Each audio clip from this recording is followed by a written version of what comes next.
माता पार्वती ने महादेव को अपने पति के रूप में पाने के लिए कठोर से कठोर तप किए थे। तब कहीं जाकर महादेव उनसे प्रसन्न हुए और विवाह करने के लिए तैयार हो गए। वैसे आपकी जानकारी के लिए बता दें कि महादेव केवल माता पार्वती की तपस्या से ही नहीं बल्कि उनके प्रेम से भी अति प्रभावित हुए थे। तभी तो उन्होंने माता पार्वती से विवाह करने का निश्चय किया। लेकिन क्या आप जानते हैं कि माता पार्वती से विवाह करने से पूर्व महादेव ने माता पार्वती के प्रेम की परीक्षा लेने के लिए सप्त ऋषियों को माता के पास भेजा था। आज की इस वीडियो में हम आपको बताएंगे कि किस तरह महादेव ने माता पार्वती के प्रेम की परीक्षा लेने के लिए सप्त ऋषियों को उनके पास भेजा था और माता पार्वती भी महादेव की इस प्रेम की परीक्षा में कैसे अव्वल आई थीं, जिस कारण महादेव भी माता पार्वती को अपनी पत्नी बनाने के लिए तैयार हो गए थे। दरअसल प्रजापति दक्ष के बाद माता सती ने हिमालय के राजा हिमवान और रानी मैनावती के यहाँ जन्म लिया था। मैनावती और हिमवान को कोई कन्या नहीं थी, तो उन्होंने आदिशक्ति की तपस्या की और फिर माँ आदिशक्ति ने उनकी तपस्या से प्रसन्न होकर उन्हें उनके घर में कन्या के रूप में जन्म लेने का वरदान दिया। फिर कुछ समय बाद माँ आदिशक्ति ने कन्या रूप में राजा हिमवान और रानी मैनावती के घर जन्म लिया। इस कन्या का नाम उन्होंने पार्वती रखा। पार्वती का अर्थ होता है पर्वतों की रानी।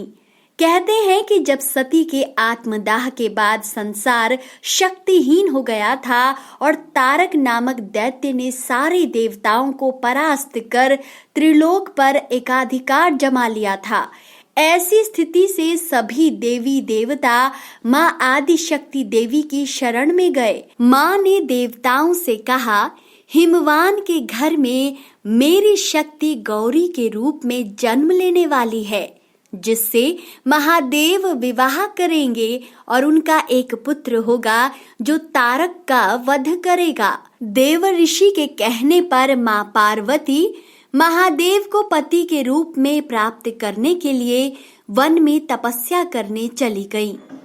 तभी महादेव ने पार्वती के प्रेम की परीक्षा लेने के लिए सप्त ऋषियों को उनके पास भेजा। फिर जब सप्त ऋषि पार्वती के पास गए तो उन्हें हर तरफ से समझाने का प्रयास किया कि महादेव औघड़, अमंगल, वेशभूषाधारी और जटाधारी हैं और उन्होंने माता से ये भी कहा कि तुम तो महान राजा की पुत्री हो, तुम्हारे लिए वह योग्य वर नहीं है।